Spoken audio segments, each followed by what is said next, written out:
우리의 추수에서 지금 교회마다 감사하고 난리칠 텐데 감사하십니까? 맨날 저는 여러분들 믿음과 신앙을 꺾는 사람 중에 한 사람입니다. 여러분 제대로 믿고 제대로 신앙생활 하십시오. 추수감사절은 원래 우리 절기가 아니고요. 청교도들이 미국에 건너가서 이렇게 땡스기빙해서 이렇게 겪는 절기인데 오늘 본문은 왜 이거 관계될까 제가 말씀드리겠습니다. 이 본문을 여러분 어떻게 보셨어요? 이해가세요? 저는 신학교에 다닐 때 38절 말씀을 제대로 이해 안 가서 굉장히 고민했던 사람 중에 한 사람입니다. 그래서 같은 동기들하고 얘기도 나눠봤고요. 어떤 말씀이었냐면 그 배에서 생수의 강이 흘러나오리라. 저는 신학교 다니면서 이 말씀을 읽으면서 왜 제가 부탁쳤냐면 제 배에서 생수의 강이 넘치는 게 뭔지 몰랐습니다. 이 말씀을 읽으셨어요? 읽으셨나요? 이 말씀이 적용되세요? 배에서 생수의 강이 넘치는 경험을 하셨나요? 하셨다면 어떤 게 그건 저한테 말씀해 주실래요?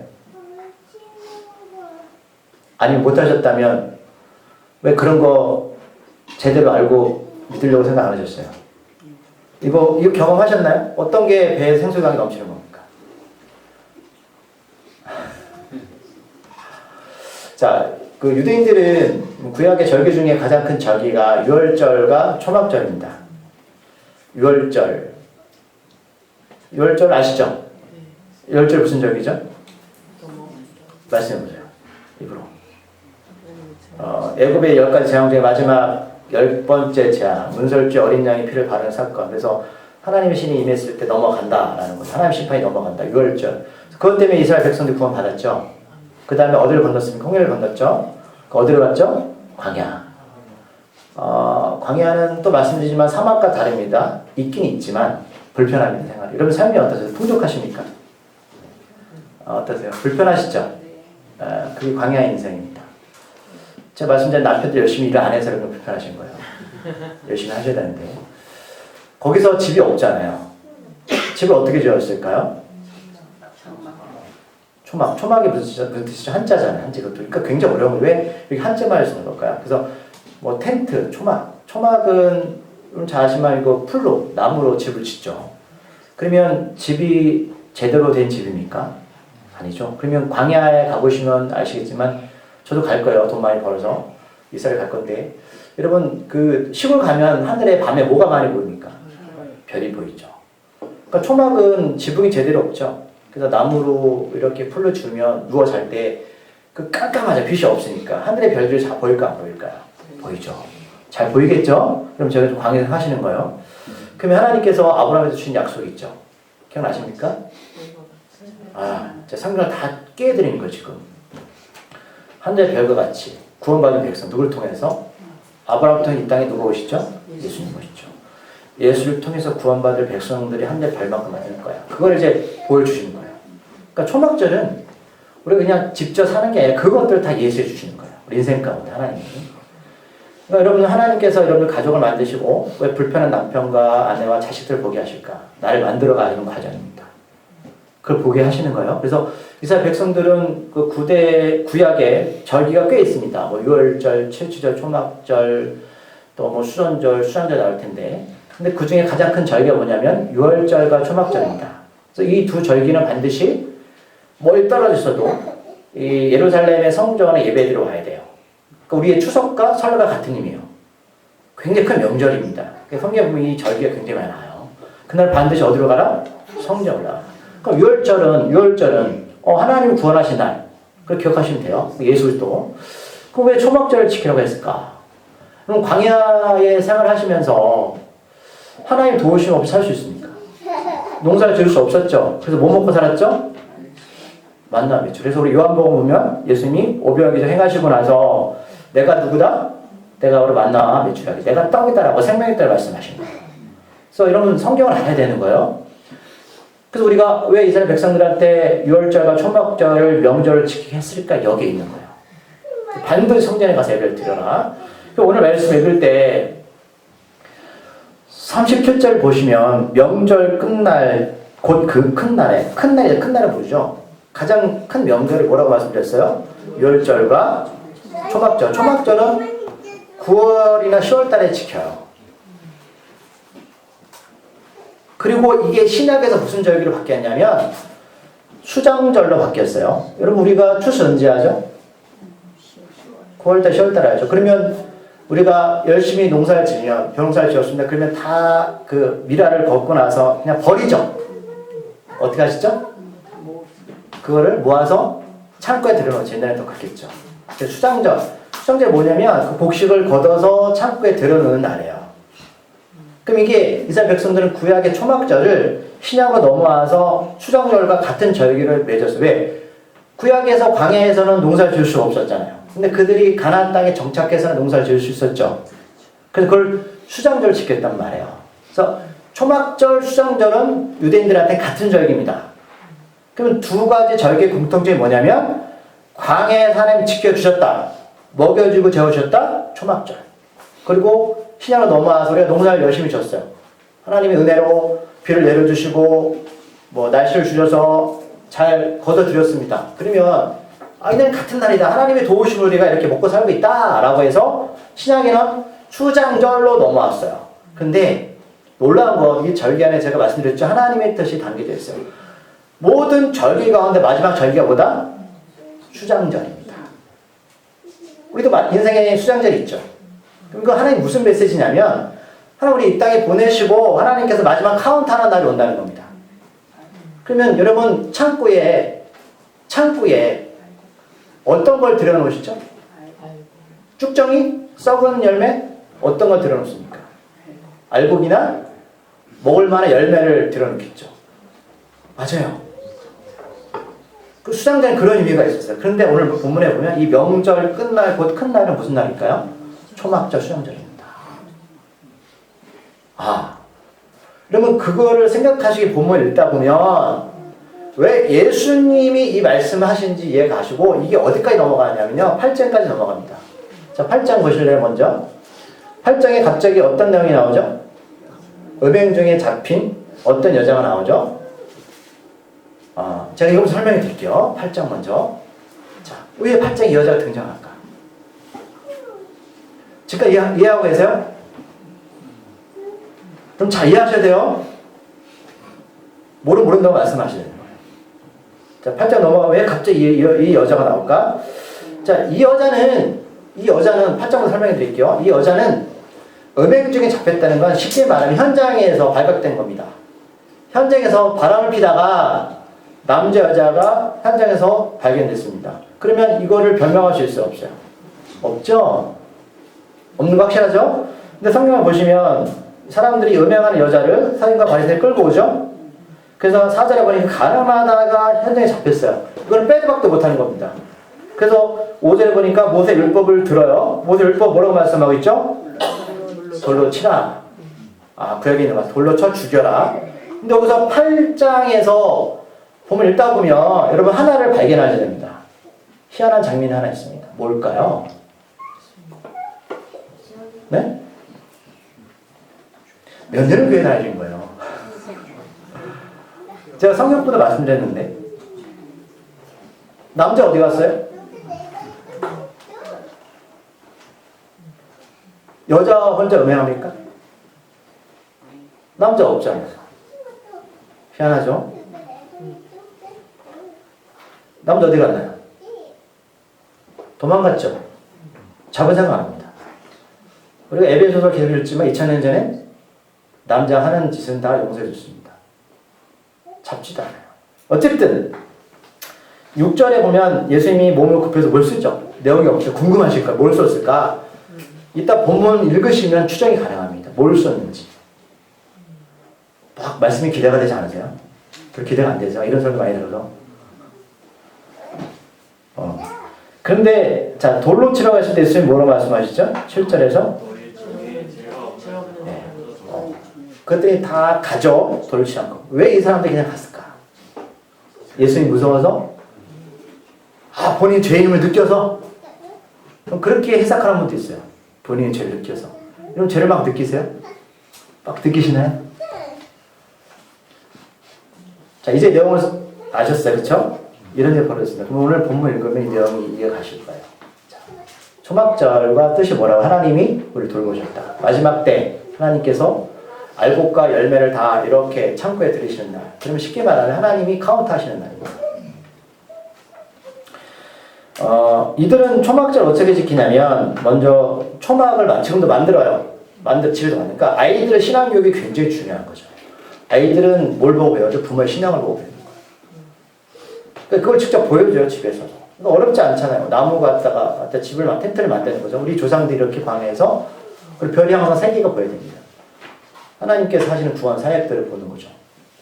그 다음에 감사예배를 드립니다. 우리처럼 감사예배 드리고 성경을 낭독합니다. 구약에 있는 말씀을 낭독하겠죠. 하나님 뜻을 전합니다. 그래서 뭐 하냐면 축제 연회를 펼치는데 8일 동안 합니다. 8일 동안 이렇게 축제를 벌여요. 8일 동안. 잠시 하는 게 아니라 8일 동안 하나님의 은혜를 막 경험해요.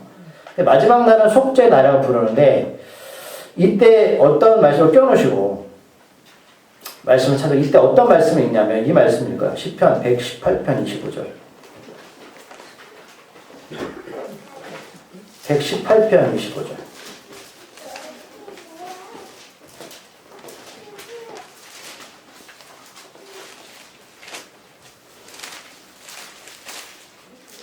890쪽 118편 25절 찾으셨나요? 읽어볼게요. 시작.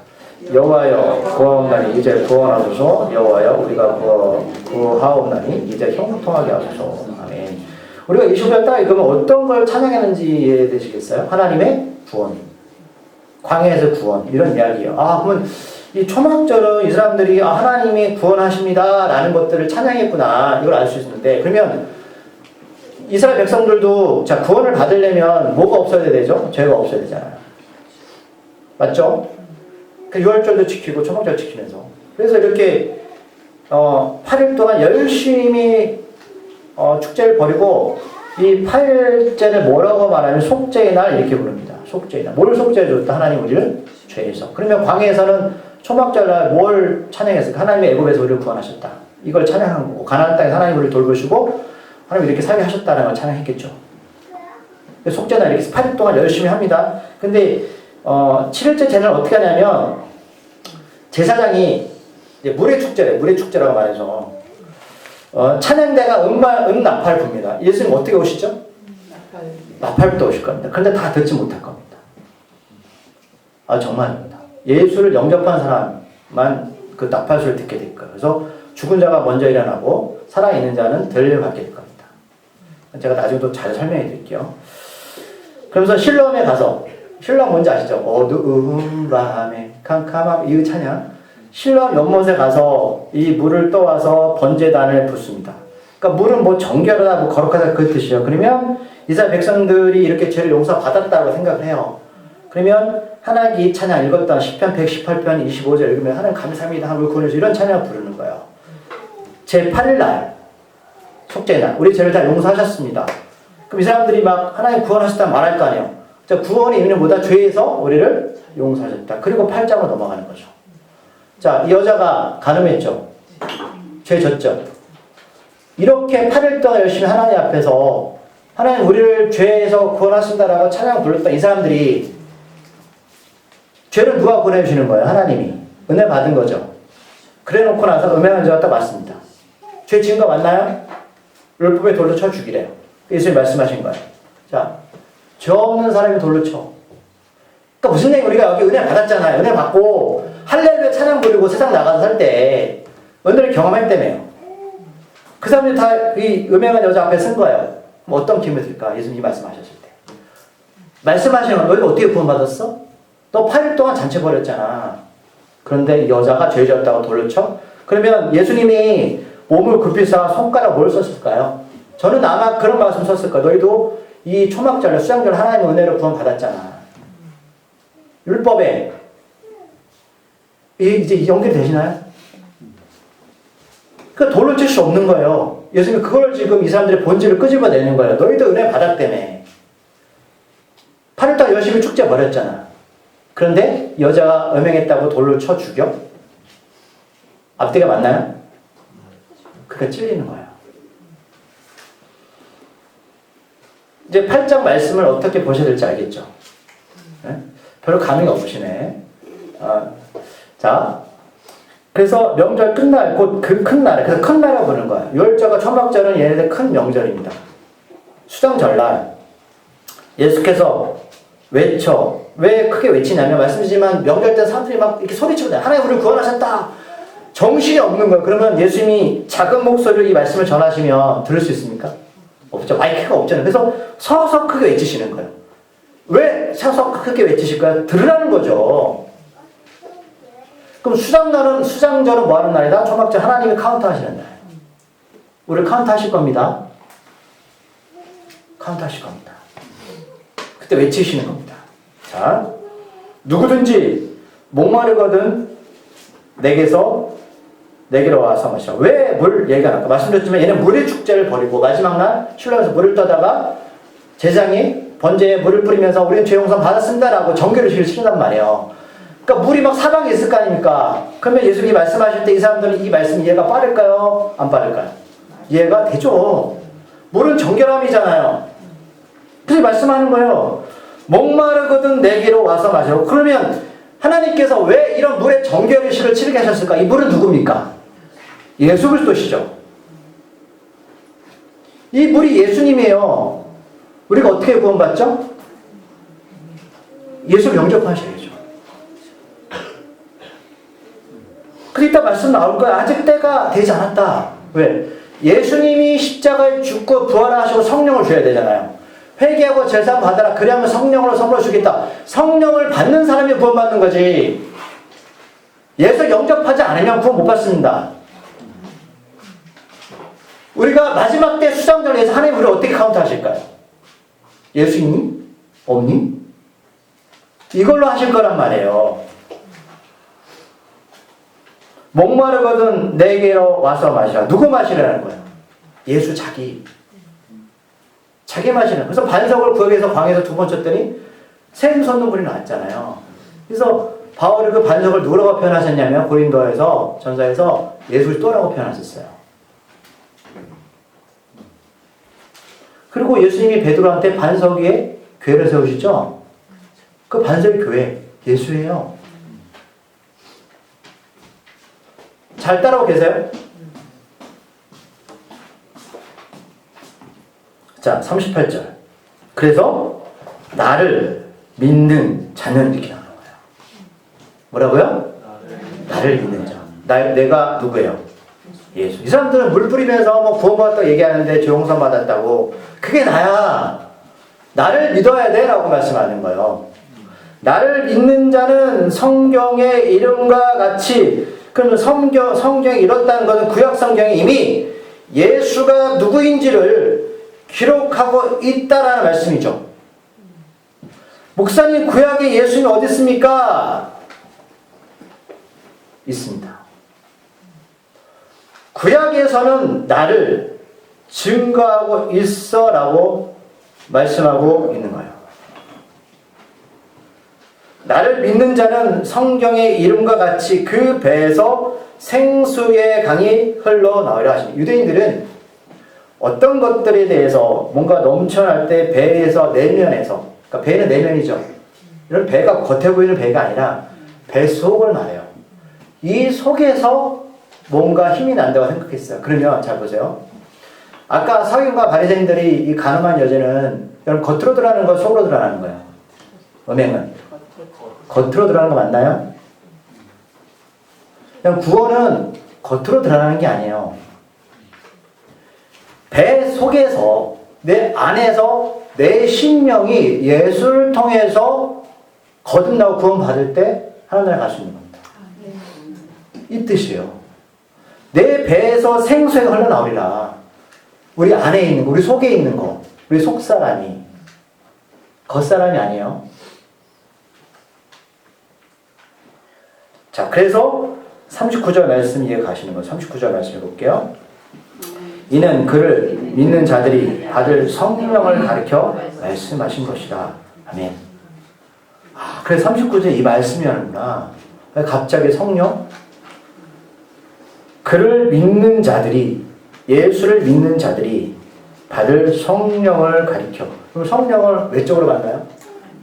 우리 안에서 받는 거잖아요. 우리 심령이 그죠? 인정하게 되는 거 아닙니까? 그럴 때 구원받는데 깨끗함을 받는 거잖아요. 서기관과 바리새인들이 깨끗한 사람이 있어요, 겉으로는. 그러나 그 속 사람은 악한 것이 있었죠. 그래서 예수님이 너 밖으로 나오는 게 더러운 게 아니라 속으로 들어오는 게 더러운 거야. 속의 것이 더러운 거야.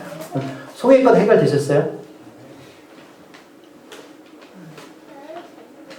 그래서 예수께서 아직 영광을 받지 아니하셨다. 성령이 아직 그들에게 계시지 아니했다. 그죠? 이 말 뜻이 이해하시겠죠, 이제. 어떻게 성령을 받으시죠? 예수님이 죽으셔야 돼요. 부활하셔야 돼요. 아직 죽지 않으셨죠. 아직 되지 않았기 때문에 이런 거예요. 아직도 여러분 교회 열심히 나간다고 구원받는 사람은 정말로 무식한 사람입니다. 아니에요. 성령이 내 안에 계셔야 됩니다. 그래야 속사람이 변해야 겉사람이 변할 수 있는 거예요. 그럼 나무 가지가 DNA가 변하지 않는데 어떻게 포도 열매를 맺습니까? 자, 그런데 40절 말씀 읽어볼게요. 이 말씀을 들은 무리 중에서 어떤 사람은 이 사람이 참으로 그 선지자라며 어떤 사람은 그리스도라며 어떤 이들은 그리스도가 어찌 갈리에서 나오겠느냐. 아멘. 이 말씀을 들은 자, 지금도 말씀을 제가 전해드렸을 때 사람들이 똑같이 반응할까요? 않습니다. 자, 어떤 사람 이 사람이 참으로 그 선지자, 구약에 있는 선지자, 메시아가 아닙니다. 어떤 사람은 구원자라고 말하고 어떤 사람은 갈릴리에서 나오겠느냐. 왜 갈릴리에서 나오겠냐 말씀했냐면 갈릴리는 여러분 이 땅의 사람들 유대인들이 생각하는 멋진 도시가 아니에요. 예수님 나사렛에서 태어나셨죠. 멋진 도시가 어디냐면 예루살렘입니다. 예루살렘에는 똑똑한 사람이 있는 사람들이 살았고요. 성전이 있었던 장소입니다. 사람들 생각하는 세상에 있는 사람들은 뭐냐면 자 하나님이 복받은 사람 다 예루살렘에 있는 사람들이에요.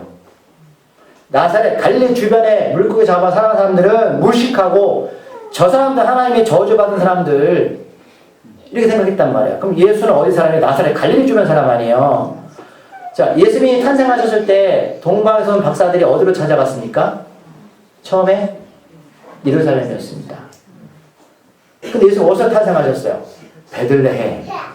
갈릴리 주변에 베들레헴은 히브리어로 빵집이에요. 생명의 떡. 그런데 그래서 40절 말씀이 나오는 거예요. 자, 성경에 이르기를 그리스도는 다윗의 씨로 또 다윗 살던 마을 베들레헴에서 나오려 하지 않았느냐. 예수님의 육적인 조상이 누굽니까? 다윗이잖아요. 그리고 베들레헴에서 다윗이 태어났습니다. 그러면 너희도 성경을 알고 있는데 다윗의 후손에서 메시아가 나온다며. 근데 이 사람들 지금 어디 이야기하고 있어요? 뭐지? 예루살렘. 우리가 그렇다고요. 우리가 교회 들어오고 있잖아요. 말씀을 읽어도요. 자, 하나님은 이렇게 A를 말씀하시는데 우리는 세상적인 관점으로 아니야. 복 받는 건 B고 예수 믿는 건 B고 구원받는 건 B야. 이렇게 규정하고 신앙생활하고 있다고요. 이해하시겠어요? 우리가 아는 신앙생활이 뭐냐 이거죠. 믿음 생활이. 요새 이렇게 말하고 있어요. 말씀 찾아볼까요? 신명기 18장 15절.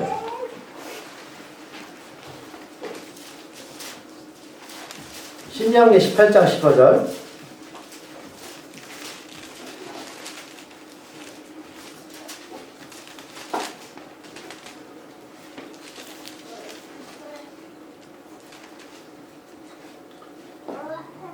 사셨나요? 시작. 내 하나님 여호와께서 너희 가운데 내 형제 중에서 너를 위하여 나와 같은 선지자 하나를 일으키시니 너희는 그의 말을 들을지라. 아멘. 모세가 예수님 얘기하면서 자 하나님 말을 들어라. 우리 가운데 모세, 그다음 우리는 그냥 그림자인데 오실 건데 이미 성경에 기록되어 있어요. 자 하나 또 찾아볼게요. 사무엘하 7장 12절. 사무엘하 7장 12절.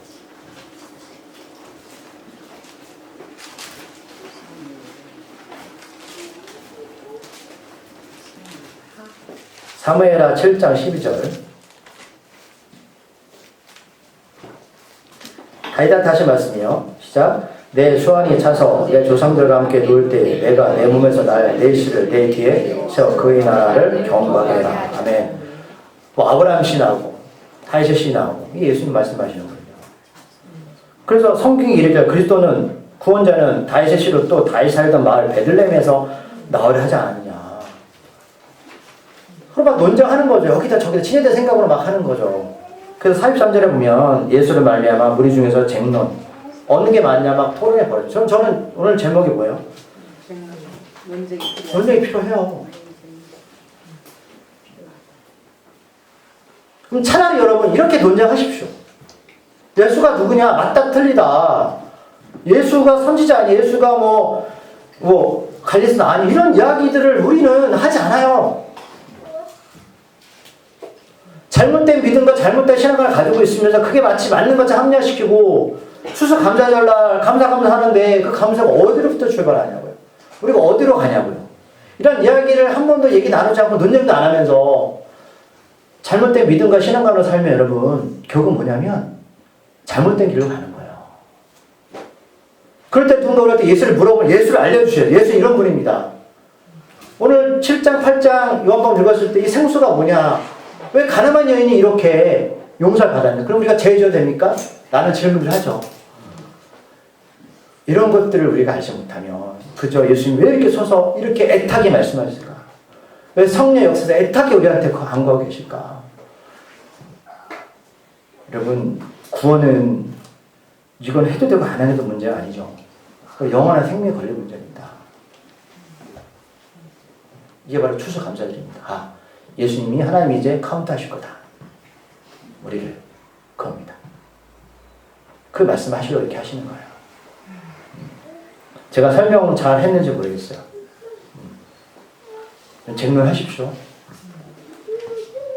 하셔야 돼요. 자, 기도하겠습니다. 하나님 은혜가 우리 안에 충만하게 소망합니다. 예수를 믿는 것이 무엇인지 알지 못하고 말씀을 보고 읽으면서도 여전히 그 뜻을 우리가 알지 못하면 우리는 그저 내가 말하면 창피할 거야. 이렇게 쟁론하면 누가 나 무시할 거야. 이러면 절대로 우리는 믿음을 성장할 수 없습니다. 하나님 많은 절기 가운데 숨겨진 이 큰 명절 가운데 말씀하신 이 뜻들 또 가늠한 여인 이야기들 우리가 추수감사절 맞이하면서 이 감사가 무엇인지를 분명히 알게 하여 주시옵소서. 하나님을 알고 믿는 것 하나가 되기를 소망합니다. 예수님의 이름으로 기도드립니다.